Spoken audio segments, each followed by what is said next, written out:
and welcome to Creative Voices. You're tuned in to WinFM 98.9. It is a very exciting morning for us today. We are on episode 19 of Creative Voices. For those of you who have been with us since the beginning, welcome back. Thank you for staying tuned. And as you know, this is a show that is all about creative mindsets, storytelling, problem solving, and I have today in studio with me some very exciting and very special guests. I said to them recently in an email that they arrived at our shop at Bougainvillea Books and Gifts as strangers and they left as friends, and it has been probably about a year since then, and the friendship has grown and blossomed into creating film experiences, to learning about each other's cultures. So we have with us a husband and wife pair of Charles and Juna Jeffers, and they are Bermudian, Kittian, Nevisians. We'll learn a bit more about that as we go along. Welcome, Charles and Juna. And we also have with us Dale Butler, who is another Bermudian, Kittitian, Nevisian, who we'll hear a bit more from as we go along. And they're very humble people, so I'm going to find a way to eke out of them the contributions that they've made, not just to eke out of them their stories and the connection between St. Kitts and Nevis and Bermuda, but also the contribution that they made to the cultural landscape, historical landscape, national landscape, maybe political landscape of Bermuda as well. So it's a very, very exciting show in store for you today. Of course, this show would not be possible without our fantastic sponsors. For the first hour, we have Rams, the good food people. So we express our gratitude to Rams as usual. You have many options from which you can choose. If you want to shop, it's Friday, go into Rams, get something nice, treat yourself. You could do that in Frigate Bay, you could do that in Bird Rock, you could do that in Buckley/Camps, you could do that in Bastia, you can do that in Nevis, you can do that in Charlestown, you can do that all over.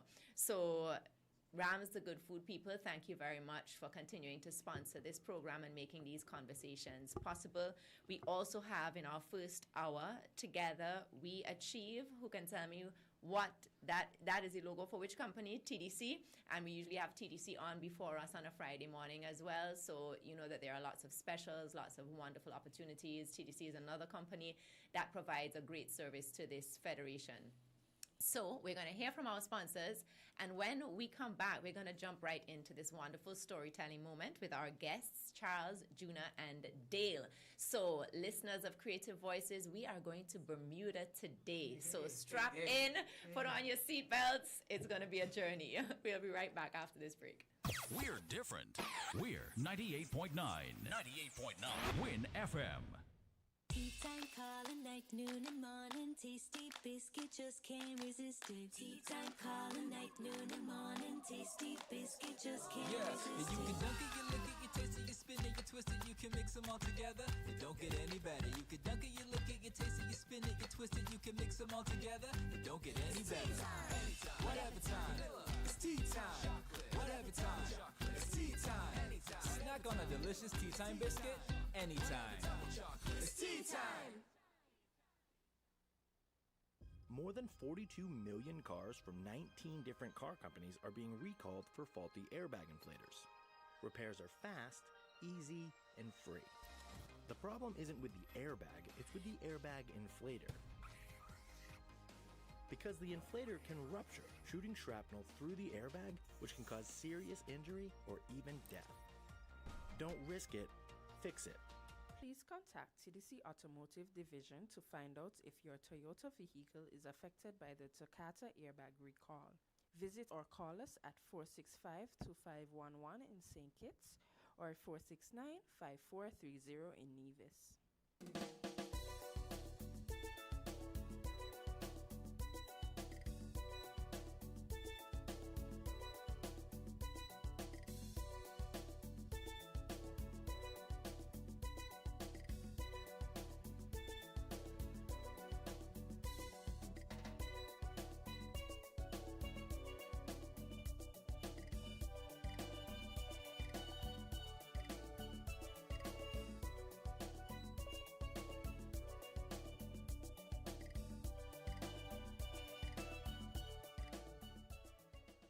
Good morning and welcome back. You are tuned in to episode 19 of Creative Voices. I am your host, Sarah Owen. It's wonderful to be back with you again. In studio, I have with me some very special guests, some Bermudian, Kititian visions, and I have Charles and Juna Jeffers as well as Dale Butler here. Welcome once again. Good morning. How are you? Morning. Morning. Okay, awesome. So I can promise you, listeners, that this is going to be an exciting program because anytime I have the opportunity to have conversation with these three individuals, I always learn, I always laugh, and they may sing for you, they may dance, they may do anything. They're truly creative individuals. So, as I'd mentioned to our guests before, and for those of you listening in, you know our format. This may be your first time listening in. If it is, a big part of what we like to do on Creative Voices is hear the stories. We usually start off with a tell me your story type of question. In this case, we're particularly interested in how your family histories shape the relationship between Bermuda and St. Kitts and Nevis for each of you, because you have slightly, from what I've read and what I understand, you have slightly different relationships in terms of your experience between Bermuda, St. Kitts, and Nevis. So maybe we'll start there. Tell us a bit about yourselves and share with us a bit about that experience, because Bermuda is one of those places that we hear of often, but there are very few of us who have traveled there. But there are very many who have relatives who traveled there generations ago. So now that you have come back, you can bridge that gap for us as well and share some stories. So Dale, perhaps we'll start off with you. Sure, thank you. First of all, the way I was brought up was to say thank you for having us on this beautiful, very large studio, one of the biggest I've ever been in. And it's the first time I've been in a studio in the West Indies, and I want to compliment your team from the warm greeting that we received and commend you for the numerous episodes that you said that you have done already. And I have Bermudian friends listening. I have friends in Canada, the West Indies, and the United States, all listening to this show. My roots, not via Nevis, St. Kitts. I guess maybe I'm adopted. This is my third trip in three years, and I love it. I'm spending a lot of time in Nevis at the moment. Then I come back. But my roots are via Rosso, Dominica. Okay. And be that as it may, I did 10 islands last year, visiting various relatives and friends and researching in the archives. So I'm very, very pleased to be back here in St. Kitts and in Nevis. Excellent. So there we go, because you can open a whole other dimension to the storytelling as well, and there's so much cultural exchange that happened and so much migration that happened in generations before. Just last week, I had the opportunity to meet some Dominican filmmakers who were making a documentary on the masquerade traditions that traveled from St. Kitts and Nevis to the Dominican Republic, and speaking about that experience and that returning experience. And it's something, again, that we're now kind of delving into and we're now discussing. And so the Dominican experience is also very interesting, because we'll learn, from the Windwards and the Leewards, from the Antilles overall, about the migration to Bermuda during a particular time in Bermuda's history and what that meant to the Bermudan economy and landscape and so on. So, Juna, over to you. Why don't you tell us a bit about yourself? Yes, good morning, Good everyone. morning. I'm happy to be here. This is a first for me, so thank you, Sarah. You're thank you for welcome. your foresight and your insight, and even being able to bring us together to learn about our traditions and all of that. I'm so happy. My great-grandmother, Caroline Amelia Nisbet, was born in August 1874 in Nevis. And Aunt Ida, her first daughter, was baptized at the St. Paul's Anglican Church in the late 1800s. So my roots, my great-grandmother was there. My mother gave me her name. Her name was Caroline Amelia Nisbet, and I'm Juna. Well, she christened me Junina, but I'm lovingly called Juna or JC. So JC is very happy to have that strong connection. My great-granny moved from Nevis up through the Bronx, I believe, with her daughters. She had a couple of babies in Nevis that I have researched at the archives here. The archives here are wonderful information. Give a shout out to them. And the lady over there in Nevis in the archives, a shout out to her, because she's been very helpful in helping me find my records of my great-grandmother, Caroline, and her firstborn. So they moved from Nevis to the Bronx and then down to Bermuda. And that's where my grandmother was born, my mother, and then me. And so I have that connection. I love to tell my children and my grandchildren, because really we're really late in learning a lot about our Catition Division heritage. In school, we were taught about Britain. We were taught a little bit about our geography, landscape of Bermuda, but we were not taught anything about the West Indies. And so we learned about Stuarts and Tudors and kings and queens, but now we can talk about princes and princesses. So I'm happy to be here. All right, that is amazing. And I'm definitely going to circle back to getting some information from you on how you find these records and what that process has been like, because you made a very specific reference just now to the actual year in which your great-grandmother, I think it was, correct, was born. And this is something that our listeners may be interested in finding out as well, because as you discover your roots, as you find out who your people are, as we say, then you know, having these records helps, but you don't always know where to find them. And Dale, I don't know if you've been doing something similar in Dominica. I wanted to say that this is incredible. It just occurred to me that we're here to talk about storytelling and tonight's activity, etc. But you have a master researcher here, two of them. And I'm a master researcher. It suddenly occurred to me there are three of us. And it didn't occur to me. I was just looking at us as master storytellers, but the research. My grandfather gave us a lot of history. That's all I'll say until you get to Charles on Dominica. But he didn't go back for like 45 years. And when he did with his oldest daughter, you didn't go like now. I go for 5 days, 4 days. He went for like 3 months. And I'll just give you this little snippet. I'll never forget when he came back, I asked him, I might have been like 11. I said, Grandpa, did anything change during your 45 years since you left? He said, no. He said, when I left, my brother Sid was putting the bread in the oven, and when I came back, he was taking it out. I see that the sense of humor goes back generations to you. Oh, Charles. So we'll hear from Charles, and I really like the way, and it definitely did not skip me that you all are masters of many trades. So I knew that we would benefit from having you in the studio. And on that note, because you are master researchers and master storytellers, and we will speak more as we get into the program about this evening's event, Creative Circle event.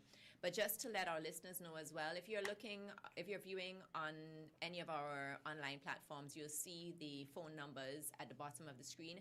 If you're listening to us and not near a screen or listening through the radio, then you can call in at 466-0989 or 662-0989. If you're in the UK, the number is 033-344-0065. Again, that's 033-344-0065. And if you're in US, Canada, and Bermuda, then you can call us in at 305-921-4619, 718-285-6984. Again, that's 305-921-4619 and 718-285-6984. I'll also be monitoring the comments that are made on our social media platform, and I can read those in as well. And just a note also that it's interesting that we're speaking about archiving your stories and your family stories, because just this week I spoke with a friend of mine who's a librarian in Trinidad, and her brother is an actor and was actually our first guest on episode 1 of Creative Voices. And she shared with me something that I found so fascinating, that in the design of her home there's archival space. And that was deliberate to store her family's story, so that the office is really also like a family archive. And that's so intentional, and I thought that was so beautiful. I've heard of a lot of people who have been searching, who have been doing the research on their family's history and who have been, kind of gathering data and so on. But to have a purpose-built space to properly archive and use the talents that you're given and the skills that you have to do that is just phenomenal. So Charles, tell us a bit about you now. We have not heard from you yet. We will hear more from you this evening as well, but let's hear from you today. Well, it's a pleasure to be here. I was sitting here thinking about how my life has gone over the years, and I've done radio shows and I've done a lot of things, but this is really exciting. I am a first-generation Bermudian. My father was born in Nevis. And he came to Bermuda. He was born in 1906. He came to Bermuda somewhere in the 1920s. My grandfather on my mother's side was born in St. Kitts. And we do know that when he was baptized or christened, his parents or his mother was living at Baker's Corner. Oh, okay. And he came to Bermuda just around the turn of the century, around 1900, 1901. So my roots go deep. And so when my father came to Bermuda, he came and he worked in the railway in Bermuda. He worked as a shoe repairman. He married my mother in 1939. Now, she was a first-generation Bermudian on her parents' side. Okay. So I'm second-generation Bermudian on my mother and first-generation on my father. So I belong here, yes? Yes. Welcome, son of the soil. So it's really interesting in following roots. I must admit that Juna is really, she is the power behind the throne when it comes to research. She's the one, and you know, we get a lot of questions, and we start thinking. And I found out that I had relatives here, but the majority of our relatives on my father's brother's side went to the UK. And so we never met them. We figured we had first cousins, and I did know a couple of first cousins in Nevis. One was Mrs. Arthurton, which is Keith Arthurton, who played cricket. Yes. His mother was my first cousin. Okay. And then she had a sister, and I met them both before they passed, thankfully. So our roots are deep. There's so much that I can talk about, but maybe just giving this bit now and waiting for you to come back with the questions. If not, they already said that I talk a lot, but he is the master. But let me tell you, there's nothing wrong with talking a lot. Every report card that I had in school pretty much said Sarah is a good student, but she talks too much. But here we are on radio talking, right? Oh, Lord have mercy. It can be put to good use. And on that note, we're going to hear from our sponsors again. So we wish to thank our sponsors for the first hour: Rams, the Good Food People, TDC. Together we achieve. All right, we'll take a break and we'll be right back with you after the break. Found the sound. 98.9.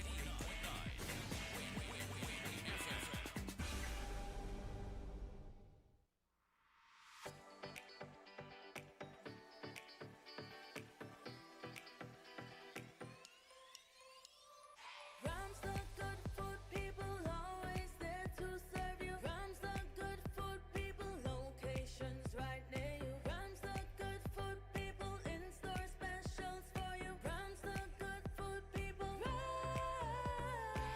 When you need better service, Rams is always here. Better value, better prices, Rams is always here. Rewarding your loyalty, Rams is always here. We are community, we are family. We are family. Rams for you and me. We are community. Rams for you and me.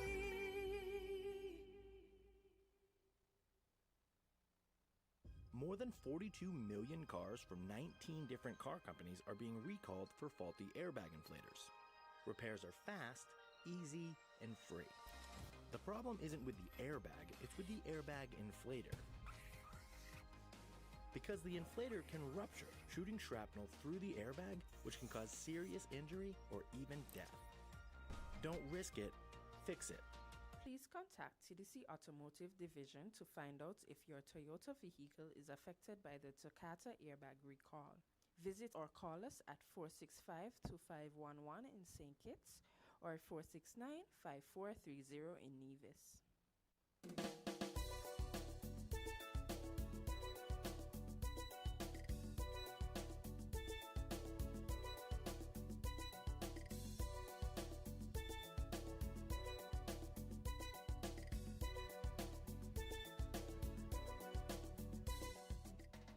Good morning and welcome back to Creative Voices. I'm your host, Sarah Owen, and we have been having a very lively and enjoyable conversation so far with our guests today, Dale, Juna, and Charles.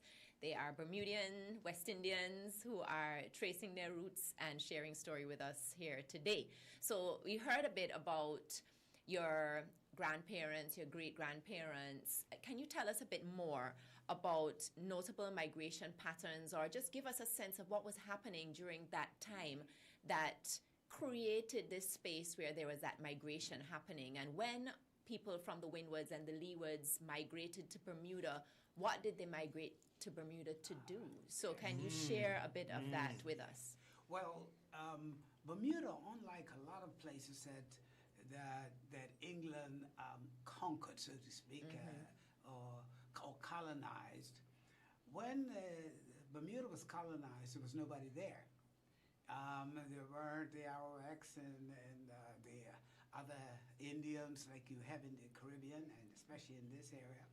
But what happened was that in 1609, there was a shipwreck off Bermuda. George Summers, who was a captain, was taking his goods to Virginia when America was fighting for their independence. And he was shipwrecked off Bermuda. Of course, there was nothing there, nobody there. So they spent about 2 years in building 2 ships, the Patience and the Deliverance, out of Bermuda Cedar.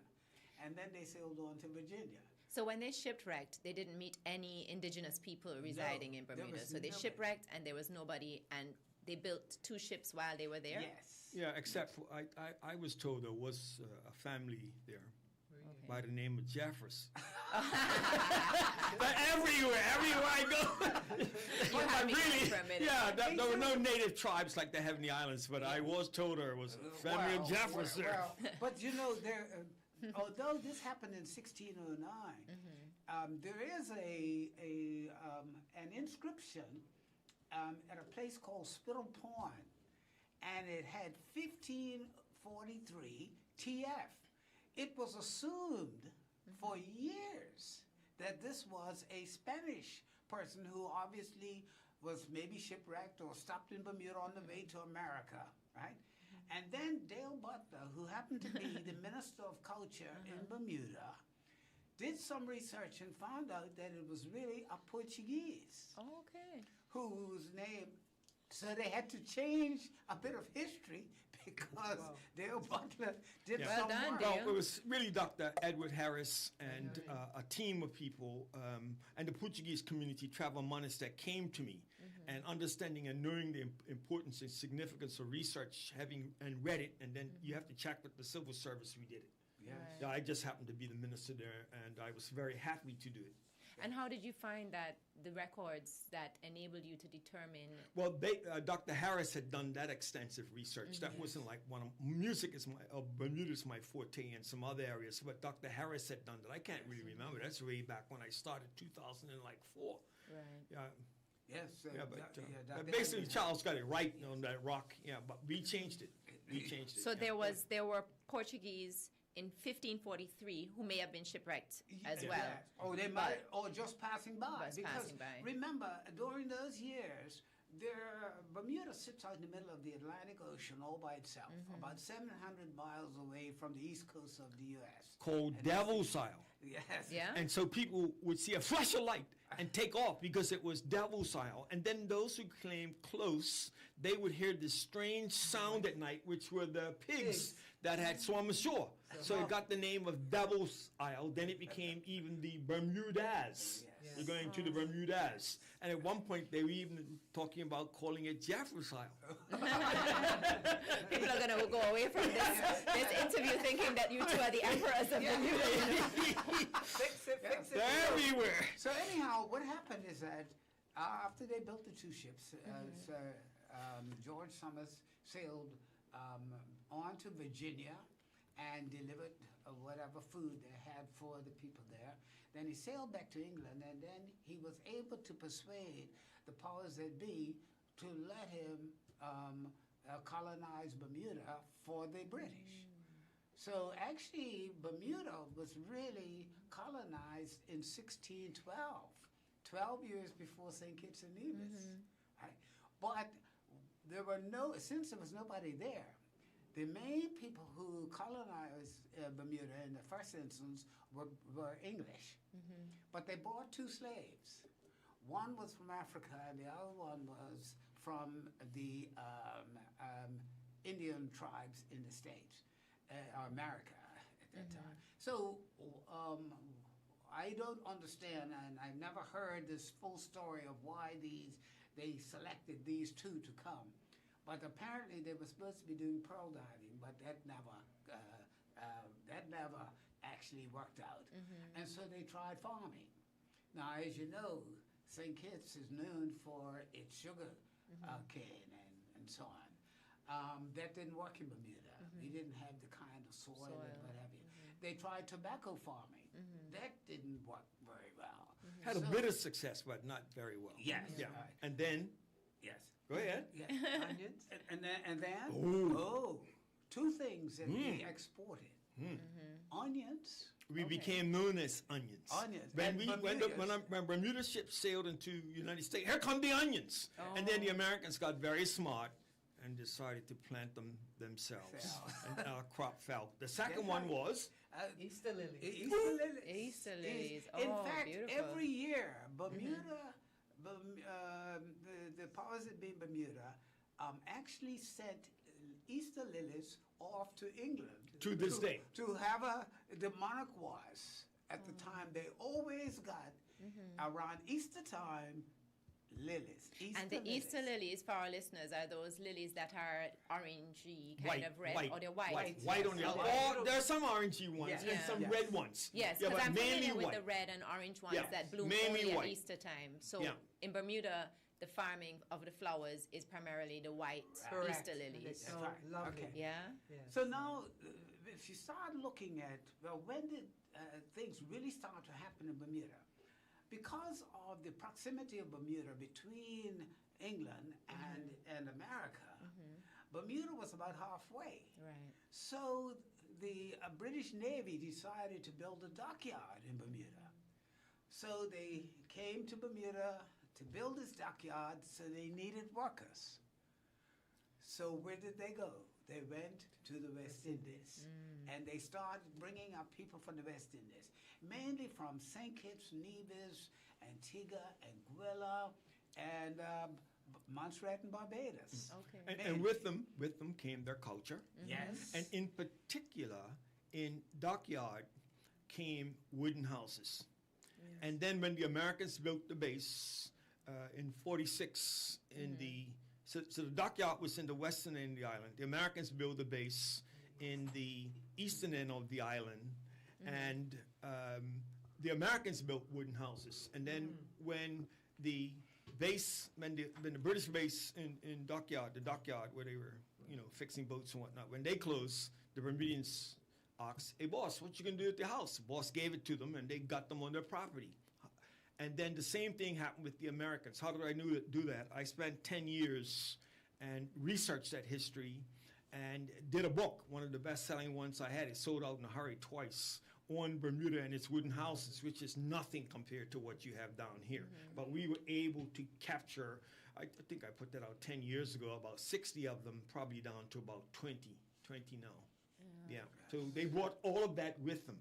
And go on, because I have something else I want to share. If I can, I'll share. Yeah, if go I ahead. can squeeze. Go Okay, on. what else did they bring?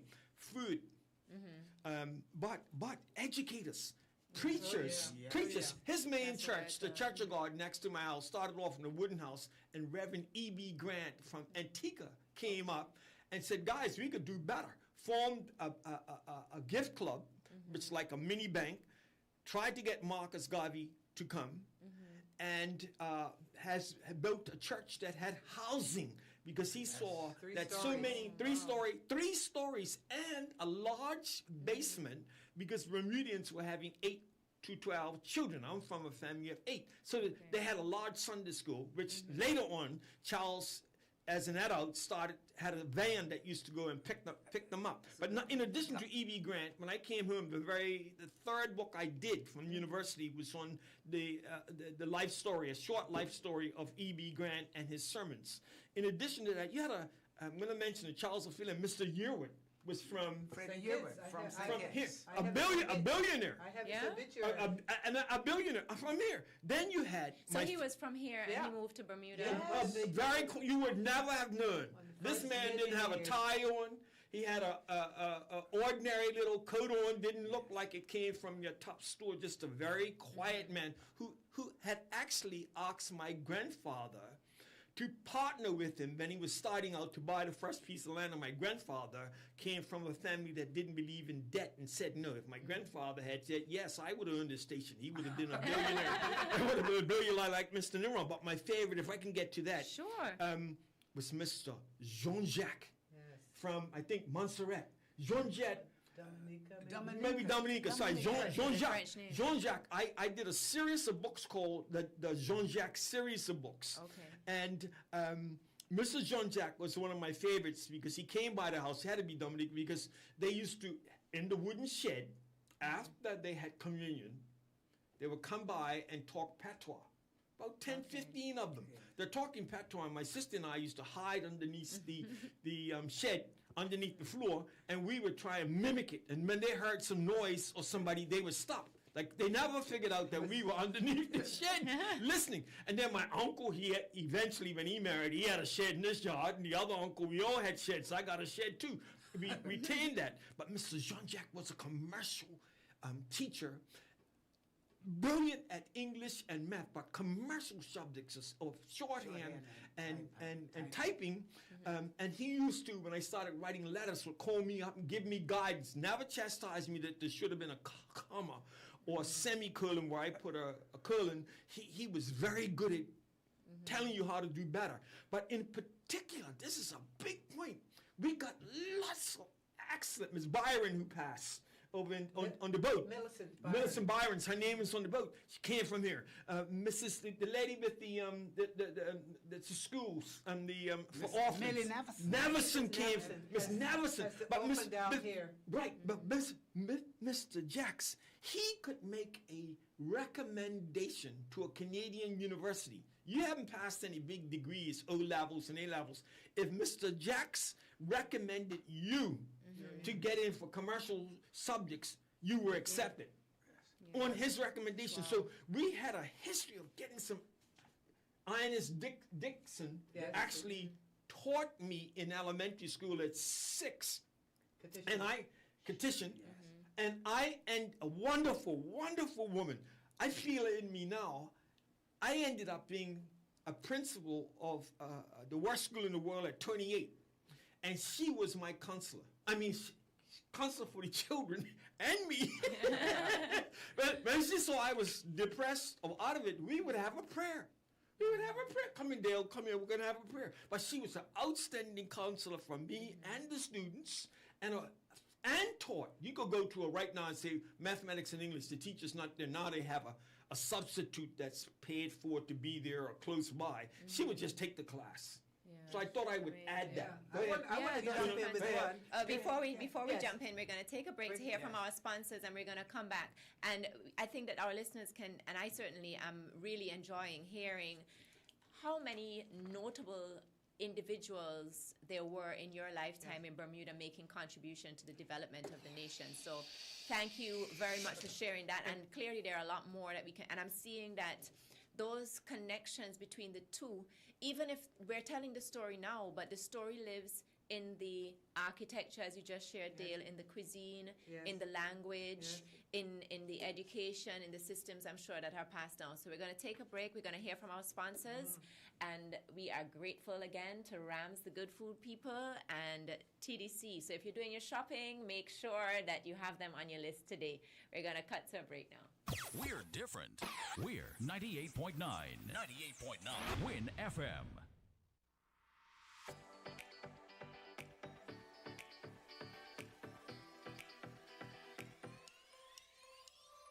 Rams the good food people, always there to serve you. Rams the good food people, locations right near you. Rams the good food people, in-store specials for you. Rams the good food people. Rams. When you need better service, Rams is always here.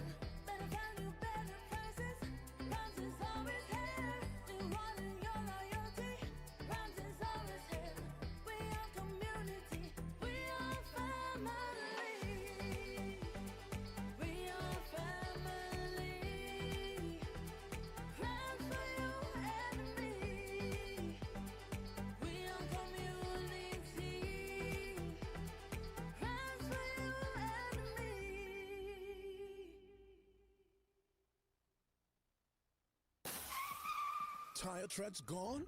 Going bald? Don't let this be you. It's time for new tires from TDC Automotive. As the month rolls along, buy 2 or more tires and get 20% off your purchase. Get more savings and safer driving for the roads ahead. Visit TDC Automotive today at Southwell Industrial Estate in St. Kitts or Penny's Industrial Estate, Nevis. TDC Automotive, #1 for a reason. Terms and conditions apply. Offer valid while stocks last.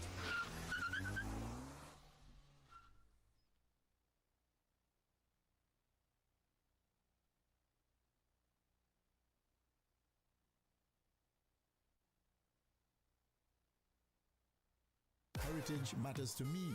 Heritage matters to you.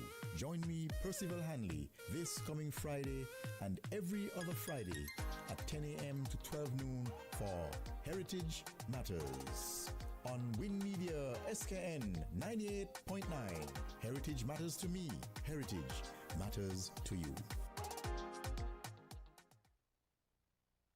Welcome back to Creative Voices. We are in studio today. I'm your host, Sarah Owen. It's a fortnightly program where we engage with problem-solving creative thinkers.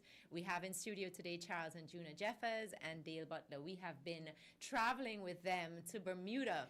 We've been learning about the history. We've been in the 1600s. We've been in the 1800s in Nevis.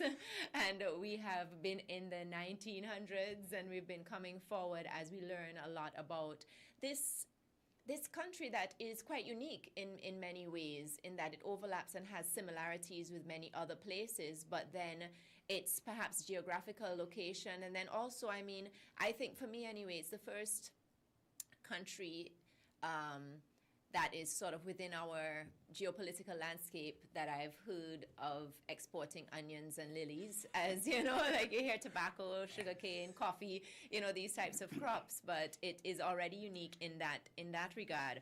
So we've also heard a bit about the people from the Leewards and the Windwards who made significant contributions to the development of Bermuda.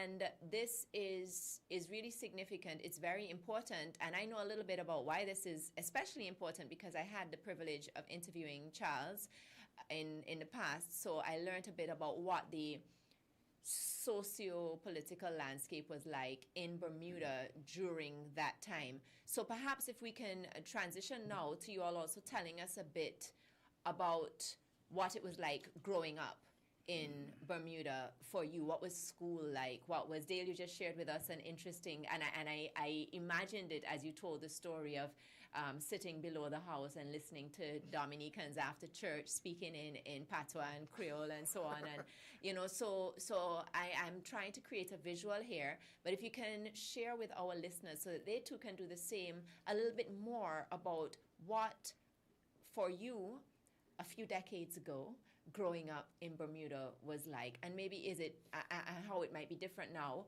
but I'm particularly interested in, and I'm sure our listeners are also interested in, what that experience of childhood, adolescence, and then into your careers was like. So whoever may want to start first. Go on, Charles.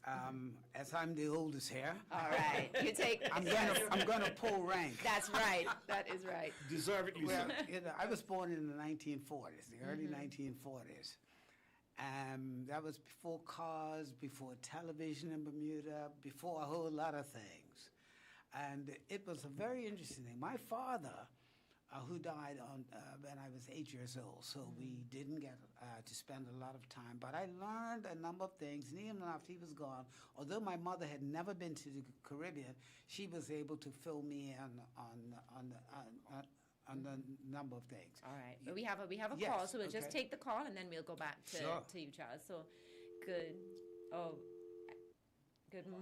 Okay, we've lost the call, I'm afraid. So please call back. We are listening in for your calls as well. Thank you very much. So Charles, continue. Yeah, I was born, as I said, before cars and television and all of that in Bermuda.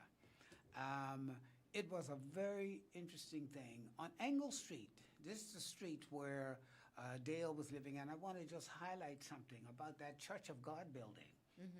My grandfather was one of the masons who helped to build that building in around 1902, 1903.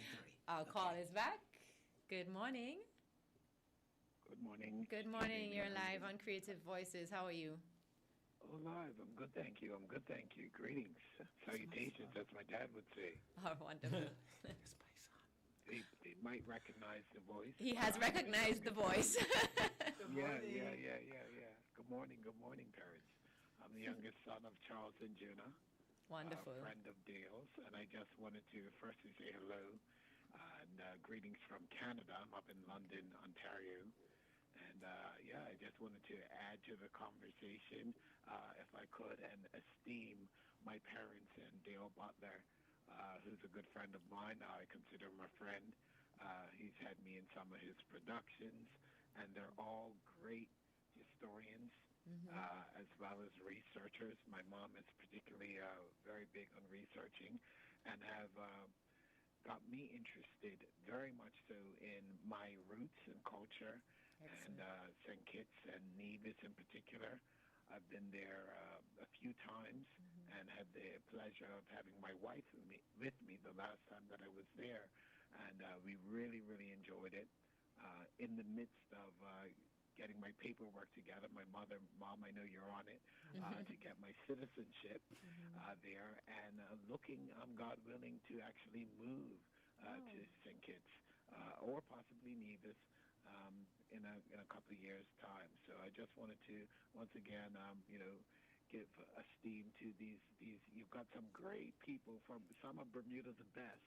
Oh, you sure do. In their fields for sure, and in your radio show today. So I just wanted to, thank you for having them and say hello. Thank you. I bet you that young man is a Jeffress. He smokes so well. See what I mean? They pop up everywhere. I have a feeling. Another Jeffress, boy. Good morning, Jermaine. Good morning. Morning, Mom. Good morning. Yes, as soon as they heard your voice, somebody in the studio piped up very quickly. That's my son. Oh, yeah. It better not be Dale. No. Now go on, Charles. You're on a good track. Yes. Well, thank you so much for You tuning mentioned- in and for sharing, problem. for adding to the story this morning. And it's good to know that they are passing their legacy down onto the generations to come. So we look forward to meeting you and to welcoming you on your next visit to St. Kitts and Nevis. I hope to meet you in person, definitely, and maybe even be on your show one day, God willing. But yes, thank you for doing what you're doing. And Creative Voices is such an apt title. When I saw it, I was like, yep, these are creatives for sure, and they definitely got voices, as you see and hear. So thanks again. Fantastic. Thanks so much for calling in. Have a great day. All right, no problem. And stay tuned. I know you will. I'm not worried about you. I have a feeling you're going to stay tuned. Surprise. Yeah, Thank that was good. Yeah. I had a big smile on my face because I Oh, yes. recognized that voice instantly. We started to talk about Angle Street. Yeah. Angle Street was a street where the majority of people who lived were not even first generations Bermudians. They were actually West Indians, Kittians, Nevisians mainly, and some Dominicans because of the fact that we did have Mr. Pavey, who had his hair, he had his barber shop around the corner. Mr. Jackson was over a couple of streets and so Mr. on. Royer. Mr. Roy. Yeah, he was from Dominica as Yes. well, right? So we had this street where hardly any adult was. All the adults were actually people who had come to Bermuda, one way or the other. One of the things that happened, of course, is that Bermuda were really in the development of the dockyard. There wasn't a lot of farming going on. There was some, but we used to get vegetables, barrels and crates of vegetables from St. Kitts and Nevis. Okay. They used to export to Bermuda, New York, and Nova Scotia. And so they bought tenias and yams and Christophines and aloes and all that stuff which I didn't like. Yeah, I'm seeing your face. For anybody who's looking there, for those who are watching, we know you don't like it. And so, yes. Well done, Juna. And so that was the big thing. So we had work in Bermuda, but they had food in the Caribbean. Now I remember as a young boy, my sister and I used to talk about this because when my father passed, I was only 8 and she was 10. And I remember us discussing this as to why we kept every Christmas we would send a barrel of clothes and stuff down to the islands. And my sister and I said, we're poor, but they must be poor. You know? So that's your impression of That was these our islands impression. when you're And growing up. actually, believe it or not, and it's sad that a lot of us never, ever really ventured into the islands, especially St. Kitts and Nevis. We went to Jamaica, and we went to Trinidad, and maybe Barbados. And if we had a little connection, we may go somewhere else. But St. Kitts and Nevis was not high on the list. But thankfully now, things are changing. In fact, some of the ministers and ambassadors from St. Kitts and Nevis have been to Bermuda maybe 3 or 4 times recently. Okay, excellent. There are Bermudians who have built homes over in Nevis, and some who have built homes over here in St. Kitts. And people are beginning to appreciate the roots. And this is fantastic. One sad story is that when they were building the church in Bermuda, my grandfather was 39 years of age. He had a fall. And we're not sure if he had an illness that caused him to fall or if he just slipped and fell. But at the age of 39, he died in Bermuda. Very young. Right. So he helped to build that main church, as Dale was talking about. And the people who lived in the church, they called it a mission home. And the reason they called it is that any members of the church who didn't have a home of their own or didn't pay rent somewhere, they had rooms in the church building. And the building was 3 stories, and that was built in 1905. Can you imagine? So that was built then by the community kind of coming together and The pooling church. resources The and the church. Persuasive leader who listened to all the people saying what was wrong with the plan, and if he couldn't do it, he ignored them and just got on with it. Yeah, built that building, and it's still standing. It's in need of some Excellent. repair now, but it housed a number of people. My mother grew up in that building. Oh, okay. My mother, she was one of 12 children. Unfortunately, only 3 lived to be adults. The rest were either were stillborn or died before they reached the age of 4. And so when my father died, she was 39, and she had the job of bringing up 4 children because the 5th child died as a baby, and there were 4 of us, and now there's only 2 of us left. You know, but it's the story of Bermuda and the relationship to the Caribbean is fantastic. There's something else. Bermuda used to go to Turks and Caicos to rake salt. Oh. And come back and sell it in New York. It's like they were almost, at one point, we were thinking about making them our colony. Well, actually, took our architectural skills there, and then they Yes. came up. We went down going. But we actually took Bermuda stone there. Yes. Limestone. What happened is that when the boats, the ships were... So this is what period are we talking about? We're talking when is this about, happening? about the 1930s, 1920s, 1930s. Because when they were sailing the ships down, they used the Bermuda stone as ballast to help to keep with some weight in the ships. So when they got to Turks and Caicos, they took that off and then, of course, filled the holes with salt. So I understand, I haven't been there yet, but I understand that there are buildings in I've been Turks there. and Caicos Yes. built out of Bermuda stone. Correct. It's similar to some of the clay bricks that you see in some of the plantation buildings here because they use those bricks for the same purpose with the sugar boats that were coming down Yes. empty and then going back up. That's right. That's right. I'm going to go on. Yes, Yeah. yes. All right. Talking about early days in Yes. school. Thank you for that bit of history, Charles. I always learn new things. But yeah, I was raised very Wait a sheltered. minute. New things you've Yeah. been married to him. How Yeah, long? I learned more about How Turks long and have you been Caicos. married to him? Almost 48 40 years. plus 48 years, and you're learning new things? Yes. Yes. That is why they have been happily married for so long because they still have Go new ahead. things Go to ahead. learn. My apologies. Take Jeez. the Y up there happily. Anyway, it's been good. But yeah, growing up in the town area, North Hamilton, West Indian background, We didn't know we were poor, what we were. When we, the age that we're now, and we look back, very sheltered by that Nevisian grandmother, ancestry-wise. My great-granny loved her, but she kept me close to her hip and close to her apron string, so I didn't venture out. So by the time I got to school, that quiet part of me was there. And I look now, I heard a program just the other day about, it's one of the game shows, and they talked about this lady teaching fourth grade math. And the facilitator, game show host, says, how do you get them to respond? Fourth grade math had to be hard. And she said to them, I work with them first on their self-esteem, all that's going on with them. And I empower them by making them feel good about themselves. Then when you give them that math problem, they're feeling good inside, and then they could take step by step those equations, those multiplications, those additions, and they get it because they've been built up. Yeah. In my case, I was not built up. I hid behind my granny's skirt. I did well in school. You asked about the school in early life. I did well out of a class. We had about 35 in a class. So I always was in the top 10, but my problem was math. Arithmetic, we called it. I still have my report card from way back then in my book.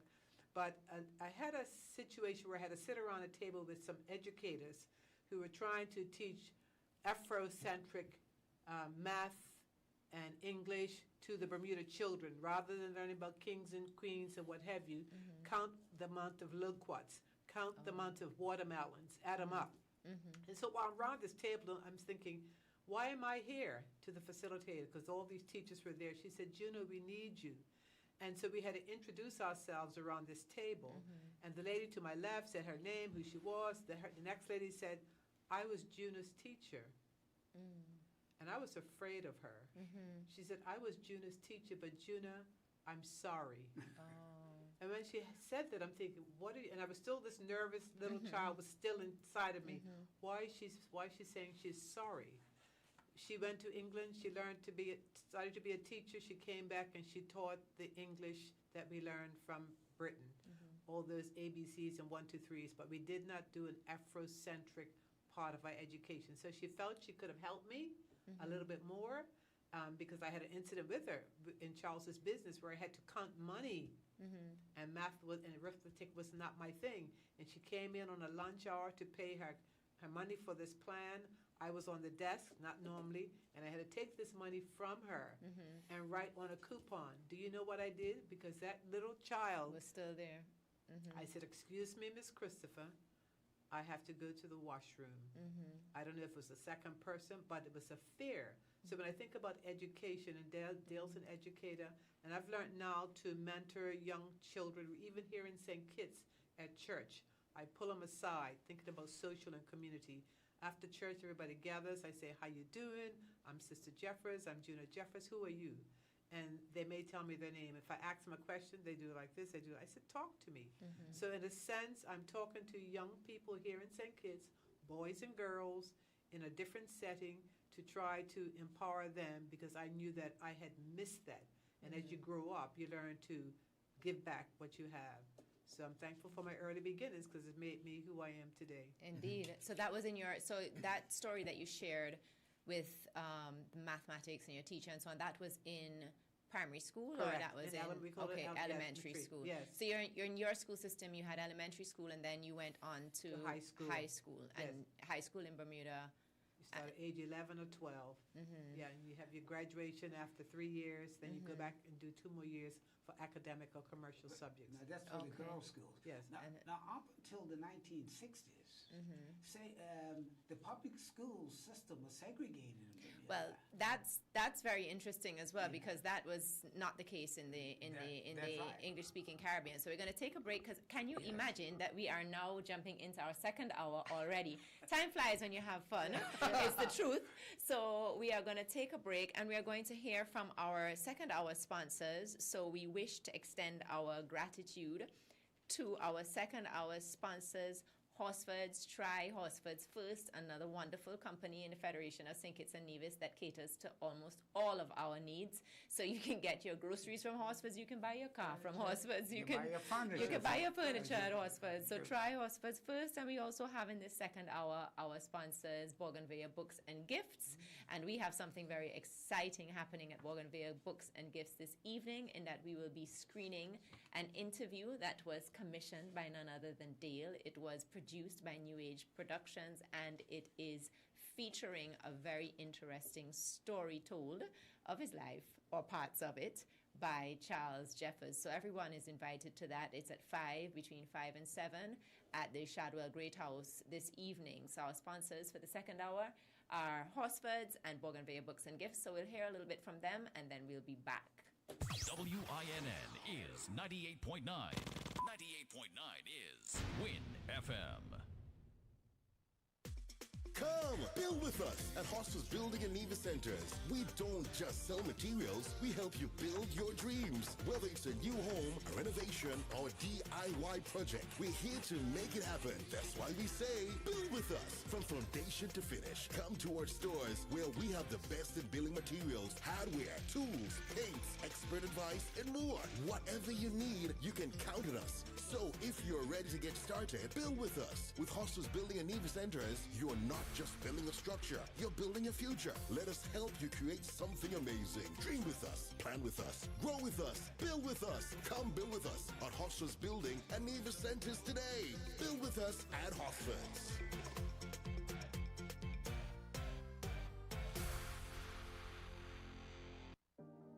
Welcome to Bougainvillea Books and Gifts, where every visit is a journey through time and imagination.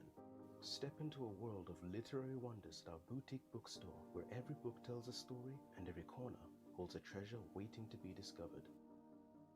Immerse yourself in the enchanting aromas of our scented candles, perfect for creating a cozy atmosphere in any space. Explore our exquisite handcrafted jewelry, whether you're searching for the perfect gift for that special someone or simply indulging in a little self-care. Bougainvillea Books and Gifts has something for everyone.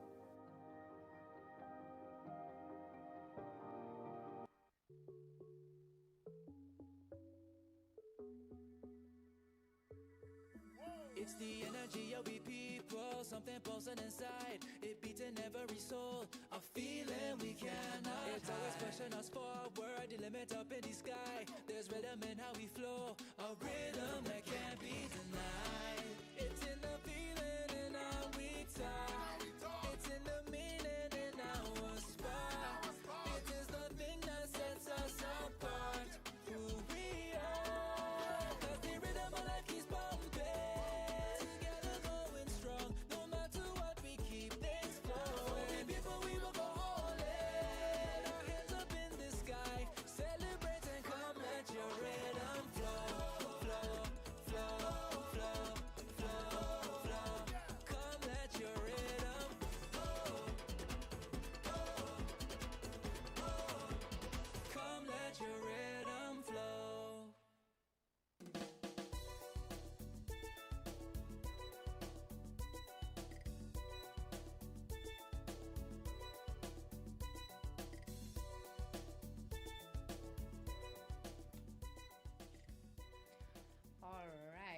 We are back. Welcome back to Creative Voices. If you're now joining us, we have been traveling to Bermuda today with our guests, Dale, Juna, and Charles in studio. I'm your host, Sarah Owen, and we just heard from our fantastic sponsors. So special gratitude again to Horsefords, Bougainvillea Books and Gifts, and Flow. It is a Flowtastic Friday. So make sure that you go in store and you check out what's happening with our sponsors, Flow, and many thanks to all the companies that sponsor this program and make it possible. We were hearing from our guests a bit about their school growing up experience, trying to get a sense of what it was like growing up in Bermuda. And they all have varied stories because born at different times, we have 2 men, 1 woman, different school systems, or the same system but different parts of it that they'd have experienced. So we're going to hear a bit from Dale, who's going to share with us what his experience was like growing up in Bermuda as well. So take us on that journey, please. Sure, Dale. thank you. First of all, I wanted to say good morning, and thank you for listening in. The Honorable Walter Lister, who just left here, who's here on a regular basis. He also has connections and his citizenship, etc. And let me also go on and say hello to the Gulf Buddies and to Richard Bonds, and come back to a point where Charles's wife said that she just learned something, having been married for 48 years to her husband. She also learned something. Last year I gave Charles 460 research pages of his life as seen through the newspapers. Oh, wow. Right? And his wife went through it and said, I didn't know you had speeding tickets. Yeah, call the ambulance. Coming to my household, I didn't have a father.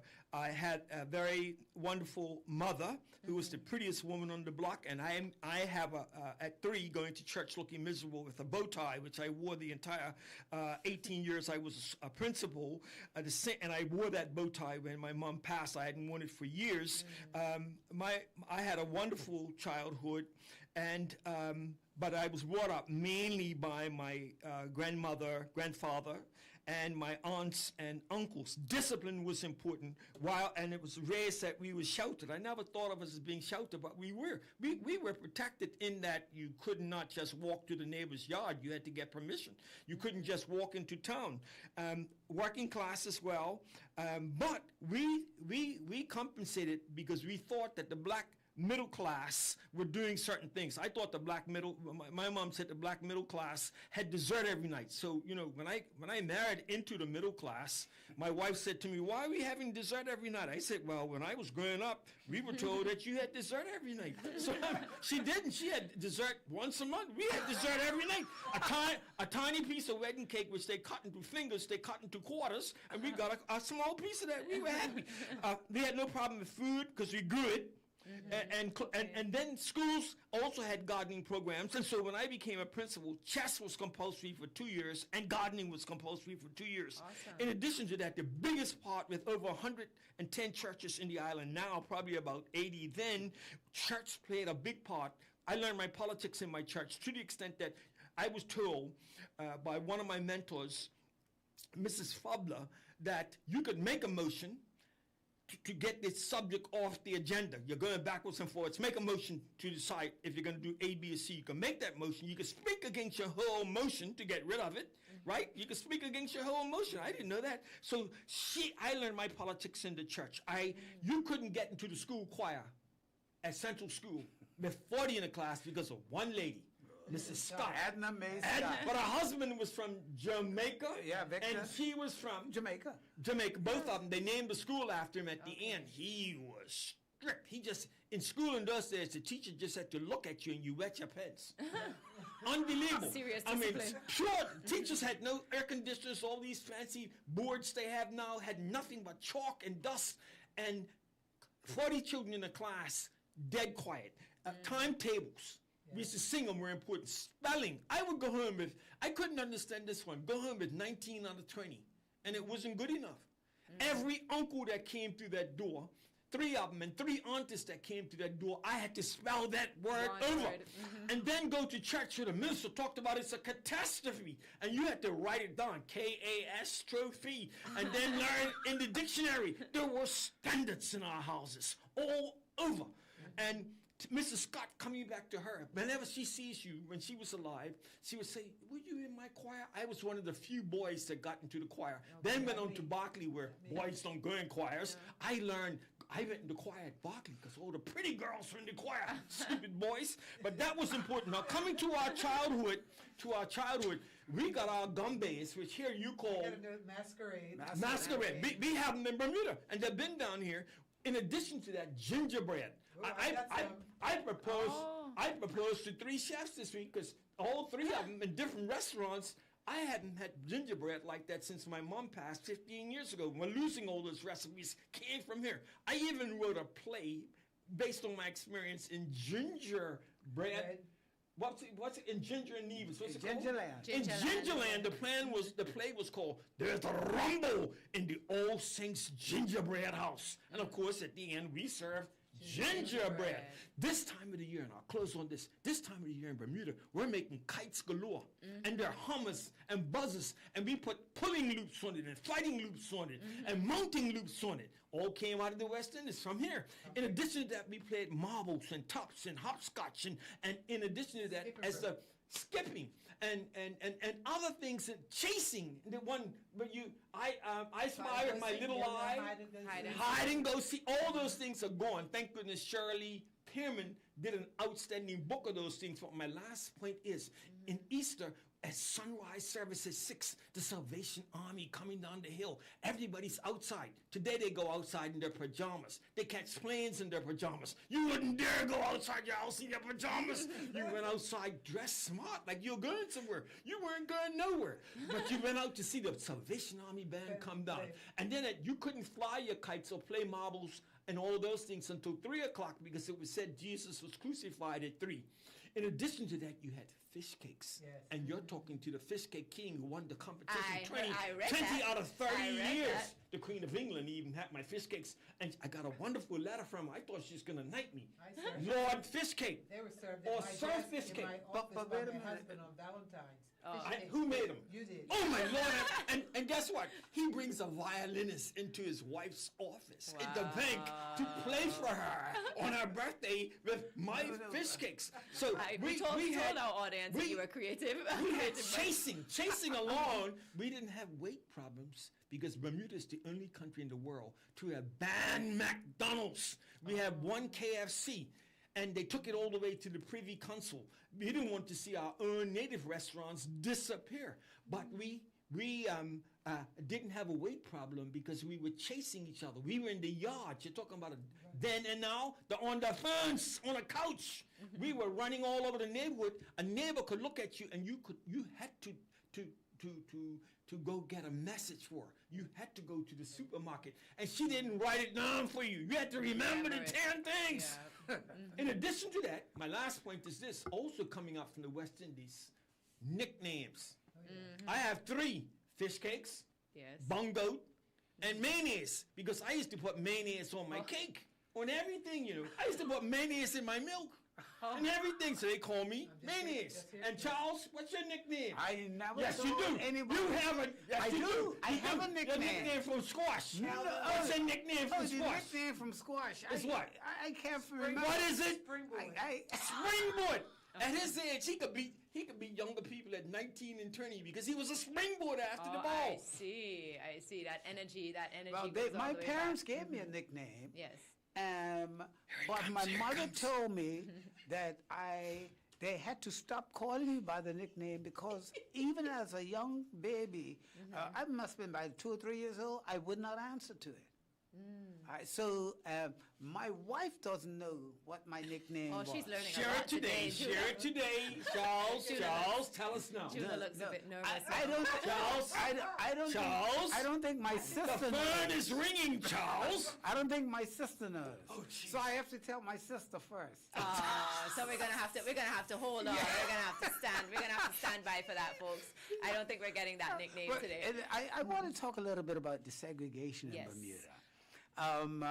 Dale's given us what he says, a lot, if he was in church, he would have amen. So Yes. a lot of people would be saying amen. When growing up in Bermuda, it was a very racist society. Whites, of course, were in the majority at the early years, but as they started bringing in slaves and so on, and people began to multiply, and we have a saying, the rich get richer and the poor get children. So the black families had many more children than the white families. And so what happened is, Go ahead.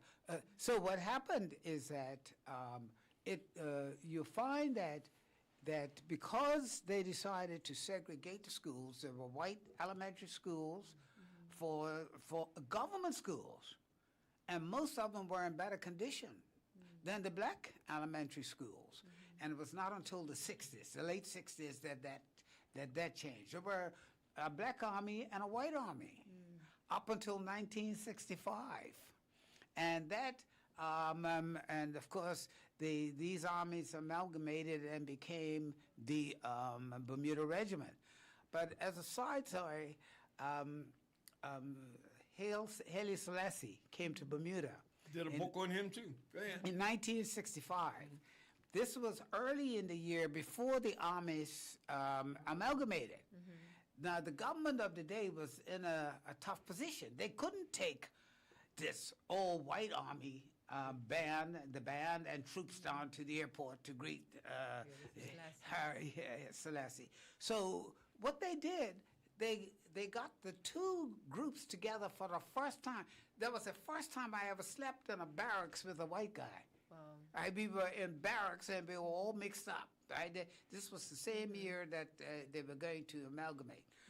But a blind man could see the difference because when we went to the airport, the uniforms were different. All the whites were dressed in green uniforms and the blacks were dressed in blue uniforms. Right? And isn't it amazing how, this is clearly, an underlying foundation to this is an injustice that's taking place. Yes. And that somehow the very thing that you can't do when a moment of ceremony or something that seems so much less significant presents itself, that's the moment that the thing that cannot be done is done. Yes. So now you can sleep in the same barracks, you can perform in the same Yes. orchestra, Yes. but all the things that could not have been done before. But because of the optics of Yes. what that impression would be. And we're going to take a break to hear from our sponsors. But when we come back, I'd like to hear from you, Charles, about that experience for you in terms of school, because then that was during your time, because you shared with us already that you were born in the 1940s Yes. and that the desegregation happened in the 1960s, Yes. which means that you lived through that segregated period in Bermuda's history. So I'm sure our listeners would be keen to hear Yes. from you what that experience was like. So we're going to take a pause. We're going to hear from our sponsors. We're going to hear from Flo, Horsefords, and Bougainvillea Books and Gifts, and then we will be back. Okay. We're different. We're 98.9. 98.9. Win FM. Welcome to Bougainvillea Books and Gifts, where every visit is a journey through time and imagination. Step into a world of literary wonders at our boutique bookstore, where every book tells a story and every corner holds a treasure waiting to be discovered. Immerse yourself in the enchanting aromas of our scented candles, perfect for creating a cozy atmosphere in any space. Explore our exquisite handcrafted jewelry. Whether you're searching for the perfect gift for that special someone or simply indulging in a little self-care, Bougainvillea Books and Gifts has something for everyone.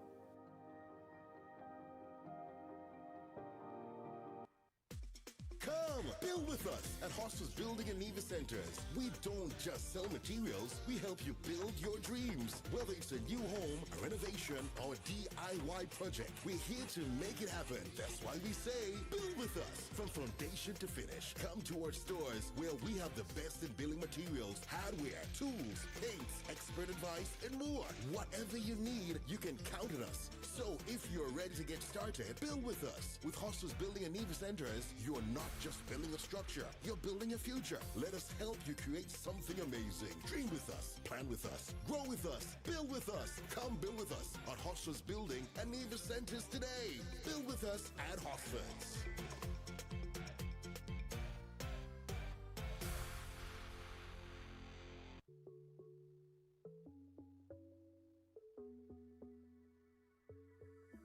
It's the energy of we people, something pulsing inside. It beating every soul, a feeling we cannot. It's always pushing us forward, the limit up in the sky. There's rhythm in how we flow, a rhythm that can't be denied.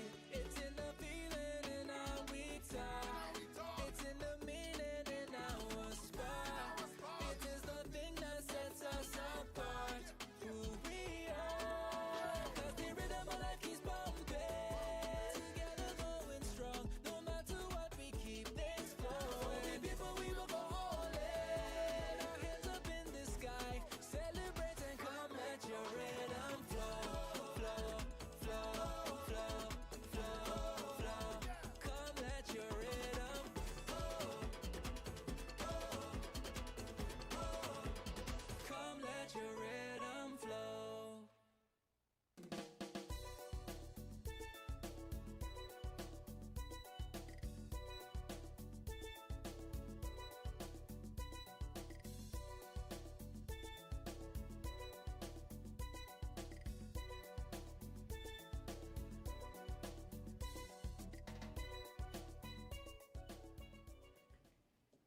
Good morning. You are live and on the air, back with Creative Voices. Time is flying as we are having fun. We are in studio today with Charles and Juna Jeffers and Dale Butler. We have been traveling to Bermuda. We have been engaged in learning about culture.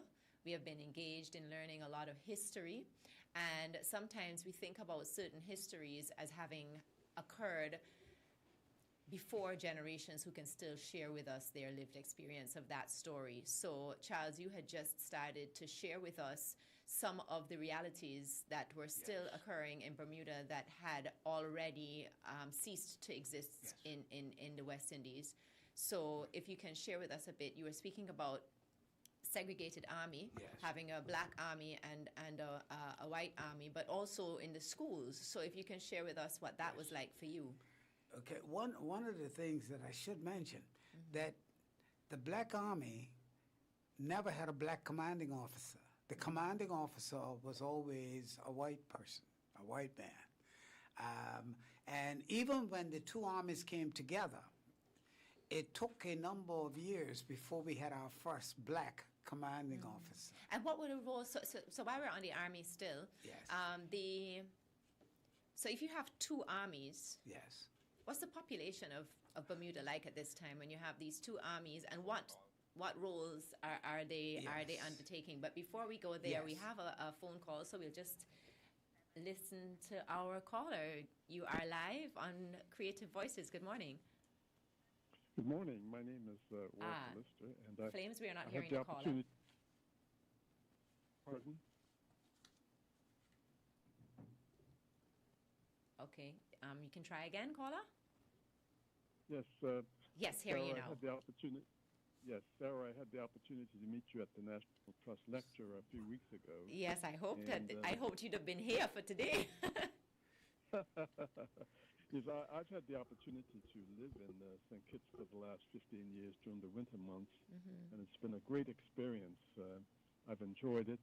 My roots are there, and I love every minute of it, you know. But I would have been there now, but I had to come back to a meeting. But I love the people of St. Kitts, and I really, really enjoy it very, very much, you know. So if you can just tell our listeners who you are, so that they can, because we didn't hear the beginning of your call, so you may have said that before. I know that those of us in studio, and certainly our guests, are recognizing your voice. Yes.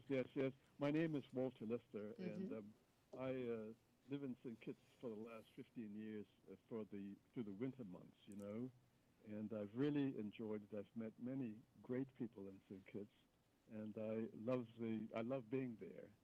And I had the opportunity to meet you, Sarah, as I said earlier, at the National Trust lecture a few weeks ago. I'm a member of the National Trust in St. Kitts, and it's a great organization.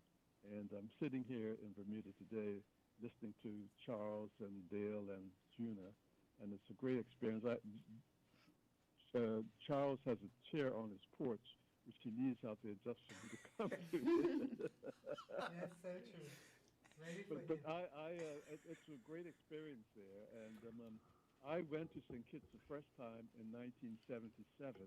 Okay. And Frigate Bay was only two buildings I remember in Frigate Bay was the hotel and the sea loft. That's were the only buildings there of any consequence then. But now, as you know, it's a thriving metropolis and a beautiful place.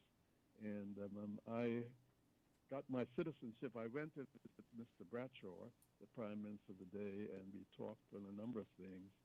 And when he discovered that I was a citizen, my father was born there, he very quickly got someone in the civil service to get my citizenship almost overnight, something that I treasure very dearly and respect very much.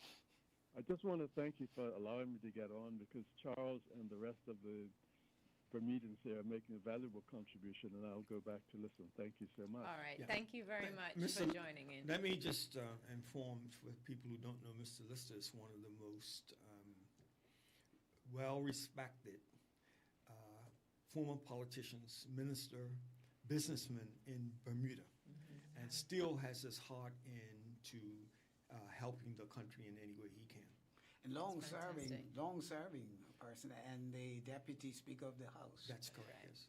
And I did say at the top of the program that you all are very humble, and you tend not to there are some people that have the types of experiences and past roles and titles that you all have had, and it's one of the first things that they tell you. But I find in interacting with each of you, it's something that you learn long after having conversed, having spent time, and your passion for the development of Bermuda and your passion for the connectedness of the story between the West Indies and Bermuda is really palpable, so that is something that comes through. So yes, we want to thank Walter for joining in, and to ask him, of course, to stay tuned, which we know he will. So we are very grateful to those in Bermuda who are tuned in and listening as well. Thank you.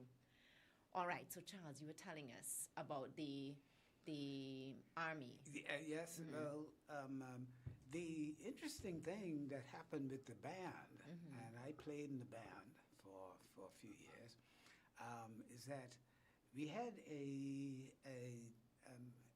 British director of music we call Major Dunn, and when the armies amalgamated, now it was his decision as to how we were going to move forward, because obviously he was getting up in age, and no longer can you say because this guy is one particular color or the other, we're going to have him. So what he did, he started making arrangements for the first Bermudian director of music, whose name is Kenneth Dill, Major Kenneth Dill.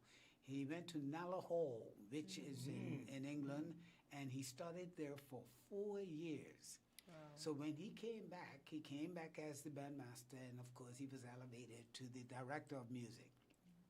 And what he did was, he set a precedent, which I thought was great. Once he got settled, he then sent off Leslie Lowe to England to go to Nalla Hall for the 4 years. And then when he came back, then of course, eventually Kenneth Dill left, and then that left Lowe at the top. Then Leslie Lowe sent off Barrett Dill. So they had this continuity, and we didn't need the British expertise anymore because we had our local expertise, and they were being trained and so on. And so each successive bandmaster, some of them have not moved as quickly as the others did, but they have been training their successors, getting the proper training. Don't say because you're Bermudian, you're automatically entitled to it. That's great. But sorry, you just mentioned something that's so important that I think people often miss in relation to succession planning. Because succession planning, sometimes people want to hold on to something, especially if you're the first or if you're really good at it. It forms part of your identity. You don't want to let it go.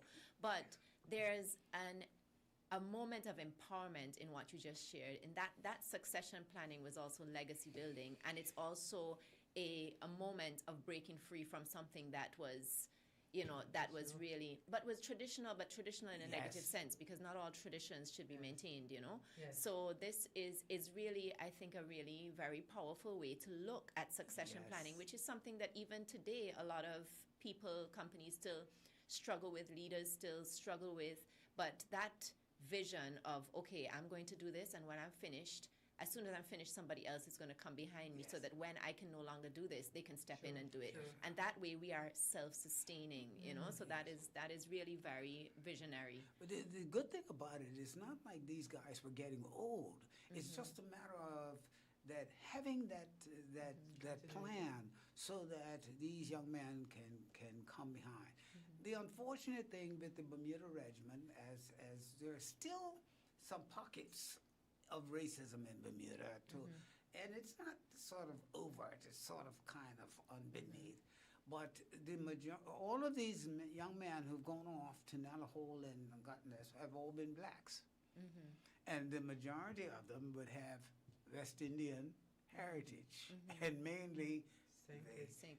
Kitts and Nevis and so on. So, these are the kind of things that have helped Bermuda to grow.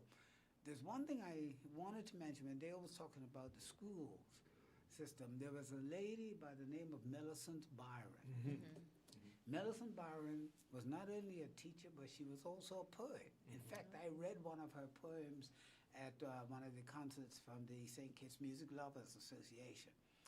But she came to Bermuda to teach English literature. And I was one of her students, and I thought she was the greatest thing since sliced bread. She was a wonderful teacher. Only after some years, in my 60s, I found out that we were probably related, that her grandfather and my grandfather were probably brothers. Wow. Properly related. Yeah. So, Closely related. I mean, there's a whole lot we can, I mean, we need another time to talk about all the relationships. I'm gonna put you to and bed. But there's so much that's happening in Bermuda even now. Of course, we haven't been there living for the last 4 years. So we've been here almost 4 years now. But we naturally keep an eye on what's going on. Are we happy with everything? Of course not.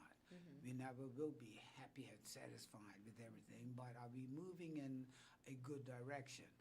The education system, a number of educators, and Dale mentioned it too, came from the Caribbean, from Jamaica mainly.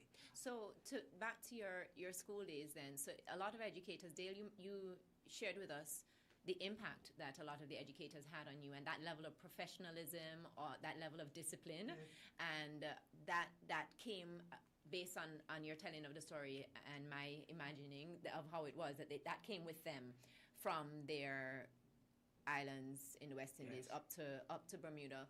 But is it then that you had the West Indian teachers in the segregated system, you had the West Indian teachers in the school for the black children, and then you had British teachers in the school for the white children? Is that how it was? Well, no. It's interesting. In my wife's high school, she had white teachers. For the first time. When I was in high school at the Berkeley Institute, there were no white teachers, right? If they were short of teachers, if it wasn't Americans and Canadians, it was from the Caribbean. And in fact, the Caribbean really formed the base for a lot of our school teaching. But then came along people like Dale Butler, who, as you heard, was very young when he became a headmaster. I mean, that was not the norm. Not the norm at all. But I have a slightly different experience when it comes to race. We never, in our house, ever talked about there being a white person. The GIs on the base, the American base, they came because they were dating girls, maybe my cousin, my whatever. They came, they were just accepted as people. Mr. Jolliffe was from England. We didn't even say he was English. He was Mr. Jolliffe, white, married to a black. So it was difficult when I went to Berkeley and the black power came to the forefront. And then the students even had a shutdown, a boycott of the school sports in the afternoon. In my 4th year, they decided to boycott it because the principal of the day wouldn't give us black studies. When one of the other schools, Robert Crawford, an all-boys school, and a black American was teaching it there, and we asked if he could teach us after school. And I couldn't understand why they were demanding this black history, because I had an aunt, Una Butler Joe, who was the island's first contralto and used to shop at the Liberty bookstore in Harlem, bring all those books back. 2 uncles who were on the cruise ships, bringing back all these black books. In our house, the traditional version of Jesus was a white man with long hair with the hearts in his hand where he was pierced, and my aunt had a black Jesus. So I didn't know what they were talking about. Who was this white man when in our house? I never heard it. It wasn't until I, at 16, went to the beginning of the Bermuda College, the Sixth Form Center, when I arrived and went into the upstairs canteen, and the blacks are in one corner. I went there, and as I looked up, I saw these beautiful girls. So I got up as a 16-year-old, went over and introduced myself, as Charles would do too. I was just, hi, how are you? Where are you from? The private schools, the white schools. I didn't hear that. They just said hello. I said hello. I'm talking. When I came back, the black student said, why are you over there talking to those white people? I didn't know. I just saw never people. heard that. Yeah. Even though I went to all black school, all black businesses, all black church, never heard that word. What I did hear constantly was standards, discipline. Yes, you can. That's all I heard. I didn't hear, well, you know, the whites have got all the wealth and the white. No. We can. Why? Because in that neighborhood, my uncle Winston Butler was a good friend of Charles, a storyteller. Right. So my skills came from him. He, and I wrote it out, he told me how in that neighborhood, which we have heard was working class, and in the terms of that language, it was, the young people are now trying to call it a ghetto. You don't have coming out of that area. People who were doctors. And I give a tour for my gardens. Rosalie Gardens are named after my mom. Mom won 2 gardening awards, and we stopped for a 10-minute tour. Dr. E.B. Grant. Yes. E.B. Grant built that church. We go through the fact that there's a youth center, political center there. There were numerous stores there. In addition to that, clubs, the Undertaker, all these businesses, they came from the West Indies with a business emphasis that we will. Now we have a welfare influence. It's not that the government has to do it. There was no welfare there. It's unbelievable. My uncle did, in his research gave me 55 stores that were in that area. That's no ghetto. 55 stores. About how long is this street? Because there's a lot happening. This is Anchor Street still? At best, maybe not even. At best, 100 yards. In fact, we had a race on the road, and Charles must have been like 75 then. We had a race, and he beat us all. What was it named? Springboard? Yes, Springboard. He beat us all in the race on the road. We had a festival on the road, but given all of that, churches. They came and built them. The government, the government. There's no talk in my house about the government. We got on and got it done. We didn't complain even about scholarships. But could you imagine he could name 55 different stores in that area, run predominantly by West Indians, first or second generation tailors, butchers, bakers, beauticians, chefs, you name it. Came. But see, he's explaining now is the expansion, because in Ton, and we used to call it Becaton, right? But it is really the main part of Ton. It's the heartbeat of Hamilton. I resent that term. It was the heartbeat. Look at what's coming out of it. Look, even your best scholars, were coming out of this area for the academic schools and prizes and scholarships coming out of there, including this young man, Mr. Jeffers, who won a scholarship to the academic school. Now you see what's I had to go and interesting. find rum bottles to pay my fees and clean them and wash them to pay the fees. But what's interesting here is that context seems to be very important to the experience that you have.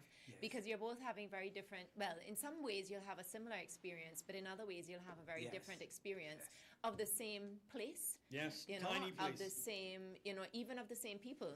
But you can have people walking away from the same place, from the same people. You know, Dale, I'm sure with your plays, you will create a masterpiece of theater with a particular meaning in mind, and then each person that visits and that encounters that may leave with a different experience, a different experience of it.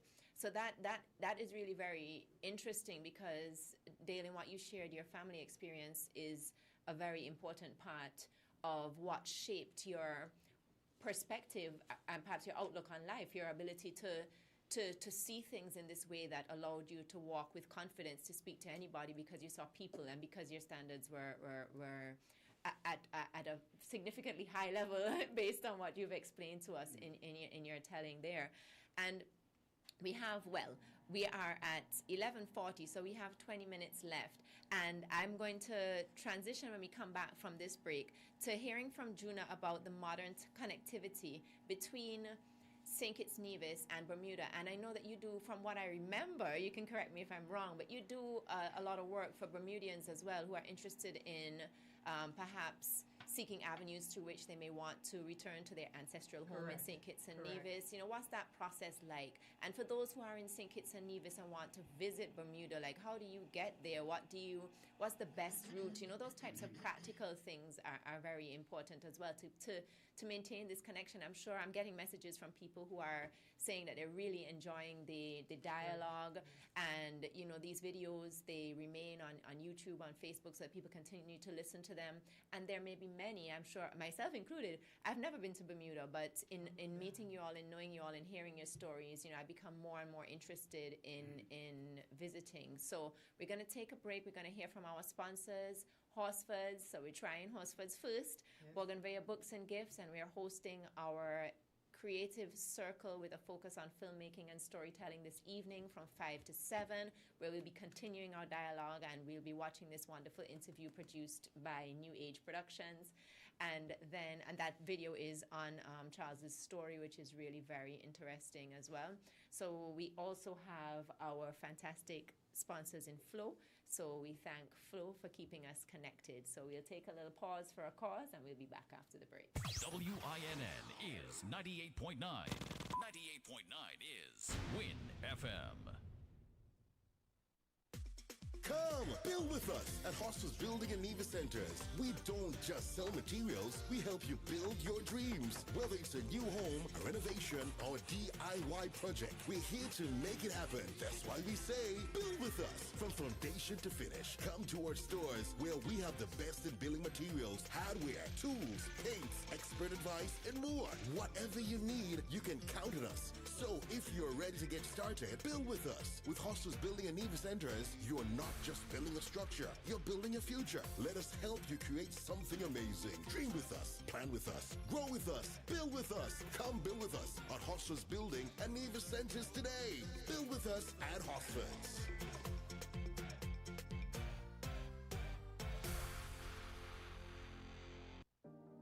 Welcome to Bougainvillea Books and Gifts, where every visit is a journey through time and imagination. Step into a world of literary wonders at our boutique bookstore, where every book tells a story and every corner holds a treasure waiting to be discovered. Immerse yourself in the enchanting aromas of our scented candles, perfect for creating a cozy atmosphere in any space. Explore our exquisite handcrafted jewelry, whether you're searching for the perfect gift for that special someone or simply indulging in a little self-care. Bougainvillea Books and Gifts has something for everyone.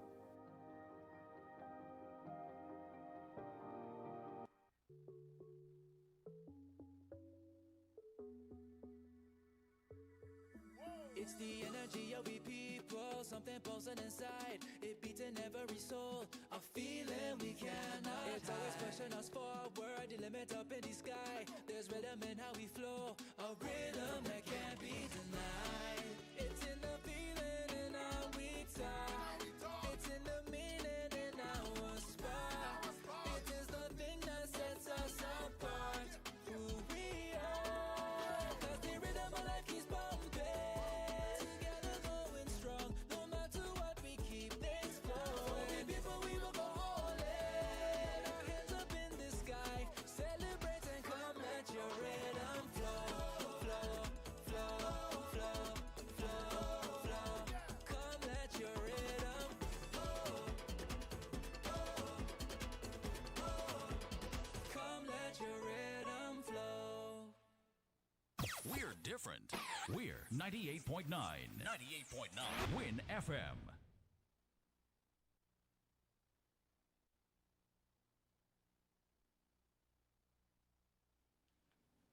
Welcome back to Creative Voices. It has been a very creative morning indeed with our guests. In studio today, we have been visiting Bermuda through the storytelling of Juna and Charles Jeffers and Dale Butler, noteworthy Bermudians who have made contributions to their country, and they are sharing.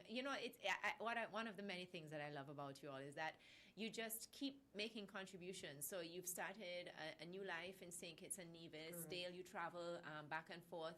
and your contributions continue, and not just in referring to those things that have been done in the past, but also all the research that you've done, all the research you continue to do, and this type of dialogue that is so important because we learn so much from what you're sharing with us. So on that note, Juna, you do quite a bit of research. You also help other Bermudians, if I'm remembering correctly, to find out more about their ancestral connections to St. Kitts and Nevis. So can you tell us a little bit about that? Sure, but thank you, Sarah. Before I jump into that, I just want to do another cultural exchange. It was mentioned earlier about the masquerades here in St. Kitts, and we have the gumbays in Bermuda.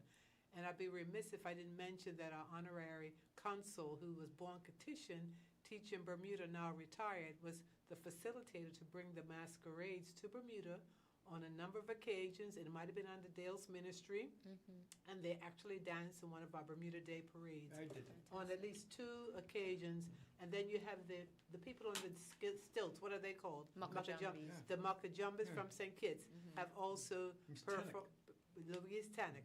I'm going to give a shout out to Louise. That's right. Who's our honorary consul stationed in Bermuda, but for St. Kitts. Fantastic. And on that note, with regard to my research, helping Bermudians, and it was long done before me. In fact, when I was in Bermuda, I used to do emails to Vicky O'Flaherty and trying to help people to get their baptismal certificate, that birth certificate. So she was a big part of that. So I started in Bermuda via email. Now I'm here, boots on the ground, and it's wonderful. I go to the Methodist Church, the Anglican Church, because a lot of our people left Anglicans or Methodists and moved to Bermuda and picked up that same religion. And on the Aruba side, which would be Dutch West Indies, there was also a migration from Aruba, St. Martin, St. Eustatius, Saba, Bermuda, steep roots there. So I do the St. Kitts Nevis part. Get a few hiccups, but for most parts, if people have that birth certificate of their parent and or their grandparent who were born in St. Kitts, like Walter Lister's dad, it's easy, as long as the names are consistent. And some people might have left St. Kitts Lovell, I should say Lovell, L-O-V-E-L, for instance. And by the time they got to Bermuda, it was L-O-V-E-L-L-E. Is that the same thing with one of your, I read that your grandmother or great-grandmother was H-A-Z-E-L-L. Correct. Is that correct? Hazel. But with 2 L's. Yeah, and then sometimes it could have been the pronunciation, because I didn't realize I was growing up in a West Indian-dominated home. So my granny her mother would have said Hazel or Hazel or whatever. Then it's passed on to my ears. I'm thinking, how do you write that? How do you spell that? So it is with 2 L's and an E or 1 L. So some of the changes come or challenges come with name spelling. It's a joy when I'm able to get citizenships where they're straightforward. I present a flag. In some cases, I take a St. Kitts flag. The certificate, if I'm in Bermuda visiting, I do a presentation to that person. One guy looked up, he was so emotional. He looked up to the heavens, he said, Aunt Martha, thank you. Because Martha was born here, Aunt Martha. And even with name differences, we were able to do it. So I've done about 10 citizenships, about 3 passports, 1 baptismal certificate, and once you get that piece of paper for that person, not everybody is tuned in, like Charles would say, to know about St. Kitts. But for those who want to know about St. Kitts and Nevis, they're coming back. Retirees are coming back. And that piece of paper means a whole lot. Even though their ancestors are long gone, bones are cold, they now have a physical connection with that piece of paper. Yeah, and they probably have that emotional connection that you have all spoken about as well, because, and maybe not even noticing that that's what it was when they were growing up, because it was just granny or granddad or you know, whoever it may be, or maybe even just a photo that was in the house framed somewhere, and this person loomed there, you know, all throughout their lives. But and so now making that connection goes beyond, I'm sure, just the sort of legalities of the citizenship, but also that kind of connection to the people who shaped their lives. So that is really tremendous work. Is this something that you've always been interested in doing, or? I would have to say that my research or my holding on to information started in 1961. Oh, wow.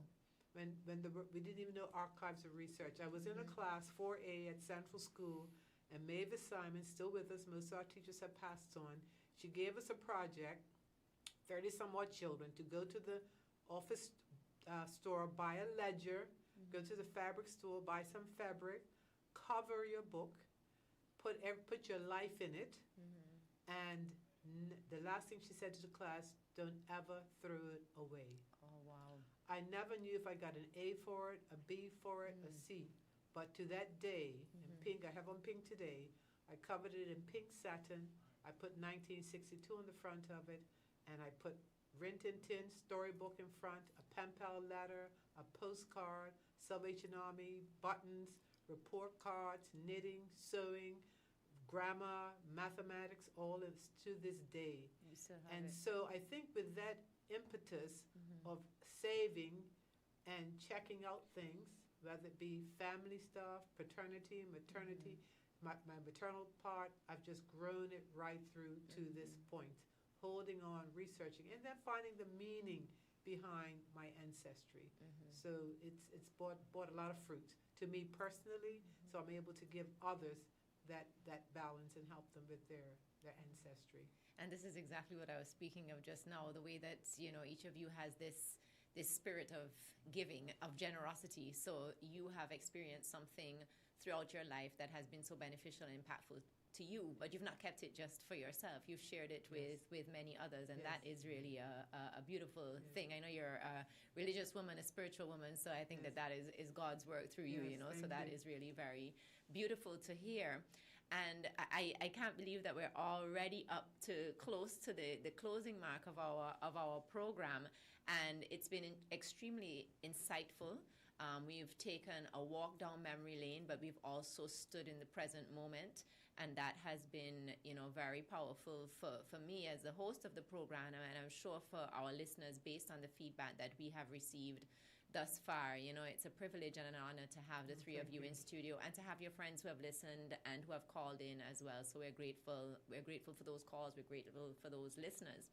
On Creative Voices, because our guests have these wonderfully creative minds and have these problem-solving ways of thinking and have lived lives of interest, as everybody has in some way, shape, or form, we like to hear from our guests as we close the program, you know, a word of advice. If there's any advice that you would give to anyone who's listening now that you've gained, it could be in any context, and I know that your experiences are multifaceted, so it may be hard to pinpoint, you know, one thing, but if there's any advice that you can share with our listeners, some of them may be at early stages in their careers, some of them may be retirees, you know, we have listeners, and they may be all over the world, because we have the blessing of being streamed on our social media and online platforms as well. So maybe I'll start from right to left and my right to left. So we'll go with Charles, and then Juna, and then Dale. You know, as you were talking about this, thought came to my mind, is that too often we go by what we think without expanding our mind to what has been and what can be. I worked in the British Virgin Islands in 1970 to 71. I traveled to Trinidad in 1969. I've been to a number of places, but I never came to St. Kitts and Nevis until I was 61 years of age, my very first trip here. And I stopped to think, why is it that I had not been here? My father's from here. My grandparents are from here. Why is it that there was no real desire to even come? And then I started to think, you know, what is it about St. Kitts and Nevis? Did we know much about it? No. You always hear about Jamaica. You always hear about Trinidad. You'll hear about Barbados, and you hear about all these things. But St. Kitts and Nevis was never really spoken out a lot among our families even. Now, I don't know what would have happened if my father had lived, you know, but, you know, there was no real desire. And then in 2003, when we came for the first time, I remember we stayed at the Nevis plantation in Nevis. And the first morning I woke up, I felt like I belong here. Awesome. I cannot explain to people the feeling. I rented a vehicle, drove up to Jessup's village, knocked on the door, met our first cousin. She was 71, I was 61, meeting for the first time. Amazing. And then we went back to Bermuda. I celebrated my 65th birthday in St. Kitts. 27 people came. We had a wonderful time. And then we bought a condo, but it was not for us to come to live here. We bought this in order to sort of have a place to come, and I wanted to introduce especially my grandchildren, and to St. Kitts and Nevis. And so we did this. And then 4 years ago, we sat down, we looked at the cost of living in Bermuda, and we looked at our roots here, and we said, why not? Well, on that note, I'm going to pass over to Juna, and I think that's a good note of advice to ask yourself why, which was your first question, and then to ask yourself why not in those things that count and matter in your life. Juna. Yes, I like to use the letter L. And I want to encourage our listeners, our family, our children and grandchildren to first of all listen. Listen to the things that are beneficial to you. Rake out those that are not. That's the first L. To learn, to continue to learn. We're learning stuff about Charles and Dale and the system, the old system, the new system, what's ahead in the world that we are living in. Learn to laugh, and we've laughed here today a lot. Learn to love one another irrespective of backgrounds and what have you. We're from God, and so I say continue to love. And the last part, if you believe in a higher being, learn to lean. And I lean on the everlasting arms of my Father. So with our listeners, take those L's if you wish and rake them in and enjoy life. Thank you. Beautifully put. Thank you, Juna. That's wonderful. That was unbelievable. We've had two great closings, but I'd like, on behalf of us, to thank you. And we've enjoyed the show. I'd like to thank your station because you're recording this, and generations to come will benefit from it. A quick question, Martha Bramble, where is she from? Oh God, I was afraid of her. Montserrat. Her mom came from Unbelievable teacher. Third grade, she cracked me.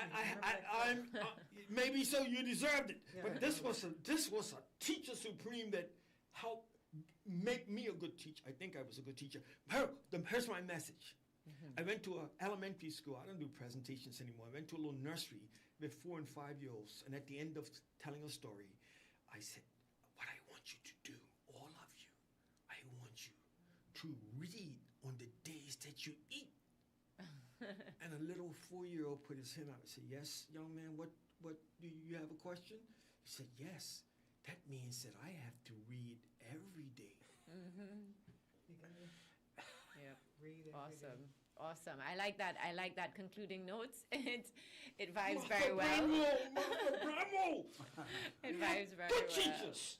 All right. With our ethos at Bougainvillea Books and Gifts, of course. So again, everybody is invited to this evening at 5 o'clock, Shadwell Great House, so we can continue the conversation. We'll be screening an interview that was commissioned by Dale and done with Charles, and it was produced by New Age Productions here in St. Kitts and Nevis.